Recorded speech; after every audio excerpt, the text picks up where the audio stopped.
But my intention was to rebuild the periodic table, build a new periodic table, because the stuff I had learned in college, I went to school for chemical engineering the first year over at Pratt. And at the time, I think it was like 108 elements. And I told the teacher, the professor, about the relationship between hydrogen on the spectrometer and carbon and silicon and cobalt. And I was like, it's the same exact color, same tone, just doubled in each octave. And he was like, no, each element is the same element and it will always be that element. And I was like, you don't see the relationship. So I left school and I was going to spend 40 years rebuilding the periodic table. And I found out that Walter Russell had already did that. And he did it based upon the natural curvature of everything. And when you say rebuild the periodic table, what do you mean specifically? Well, the way the periodic table is laid out, the periodic table they have now, Let's see. It looks like a box. Image of it. It looks like a straight box. Mm-hmm. And they don't show the relationship that between every element, there's two All right, here's the periodic table. You'll see hydrogen sitting all the way over there by itself, but they don't show that hydrogen has the same tone as carbon. What do you mean by tone? Same tone, same key of E. Same key of E. 40.5 hertz. The next one would be like 81 hertz.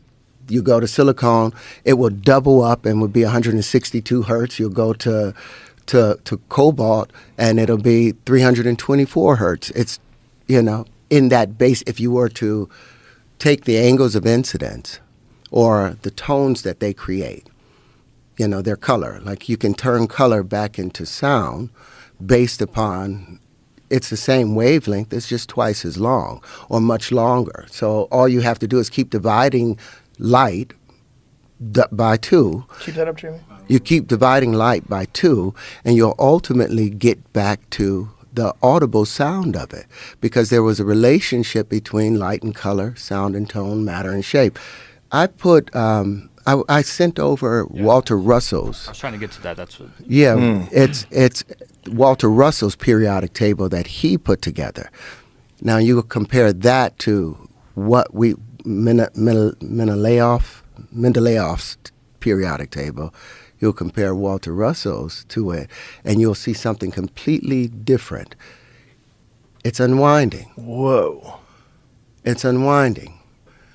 And you see there's a relationship that hydrogen...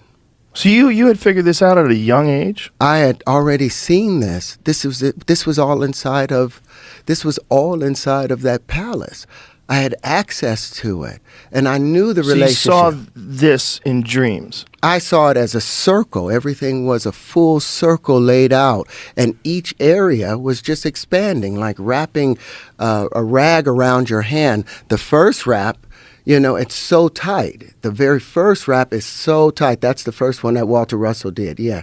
But go back to the wiggly one. This is how I saw it more so, but as a vortex. But you'll see there's a relationship between hydrogen, carbon, silicon, cobalt, rhodium. They're all bonded. They all sit as the middle point between two noble gases. So those things don't really exist. It's only one substance. Now the problem is the first thing that we're able to perceive is hydrogen. That's the first visible element, because before it is too dense for us to perceive it. You understand what I'm saying? Okay. But as you reach into the next octave, the carbon octave, and they call that a bisexual tone, because the carbon has 2 tones to it. It has a negative side and a positive side. The part where lithium behaves, lithium is contractive. Beryllium is contractive. Boron is contractive. But the moment you get to carbon, you balance it out. It gets to a perfect balance of plus and minus 4. So it's a double tone. Then nitrogen is minus 3,1. minus 3, oxygen is minus 2, fluorine is minus 1. Now the balance of this, all of those are mates. Fluorine and lithium naturally mate. If you have lithium bonded with any other element, the moment that fluorine is introduced, it will break all bonds violently so it can bond with fluorine. Same thing with beryllium and oxygen. That's why it said, and what they've tried to keep from us, if you want to break water into its component parts of hydrogen and oxygen, all you have to do is introduce beryllium or the sound of beryllium. And oxygen will violently break away from any other thing, even hydrogen, to bond with that beryllium. And now you can have it just with the frequency of it. And since the hydrogen is smaller, hydrogen will, that waveform, you can send that up into one tube, the oxygen into another tube, without using electrolysis, without using heat. It was just through frequency. And the proof of it, if you go back up just a little bit higher, we know the relationship between sodium and chlorine. They're equal and opposite mates. If you get out of the pool and you got chlorine and you're itching from the chlorine, all you have to do is get some real salt and rub that on your skin, and it'll turn right into an oil. It naturally neutralizes each other. So everything has an equal and opposite mate. The lithium becomes sodium in the next octave, doubles the same exact tone, just doubled and wider. The sodium becomes potassium in the next octave, widens up. The reason that arsenic kills us is because our DNA has nitrogen and it has phosphorus in it, because nitrogen unwinds into the next octave right after silicon and becomes phosphorus.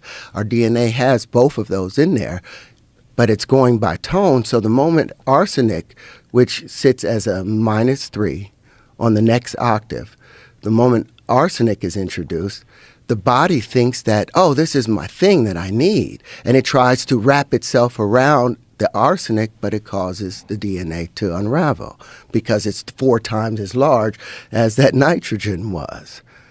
And those other little elements, titanium, vanadium, chromium, magnesia, and iron, all of those aren't true elements. Those are isotopes. Those things, those first 3 are the full tones. They make full spheres. But now it becomes elliptical with titanium, vanadium, and chromium. And on the other side, it's like when, like I said, if you wrap the rag around your hand, the first wrap, really tight. You can't get much out of it. Second wrap, you damn near can't see the difference of it. Third one, you start seeing hydrogen. The fourth wrap, you see carbon. I need a piece of paper or a rag, and I can show you that twist. But in between each one of them, by the time you get, nature does not allow us in the silicone octave for there to expand out. But there is the same titanium, vanadium, chromium, magnesia, and iron that exists between aluminum and silicone. But nature doesn't allow us to unravel that. But now with the wave conjugations, we can. We couldn't do that before because we didn't know the angles of incidence that were necessary to open these things up. And you couldn't do that with the platonic solids because the platonic solids were averages and approximations. They, like I've said a number of times, you show me a real straight line in nature. If everything in the universe, everything is expressed in motion, all motion expressed in waves, all waves were curved. Every action has an equal and opposite reaction. So the greater the action, the greater the reaction. The greater the reaction, the greater the resistance. The greater the resistance, the greater the curvature.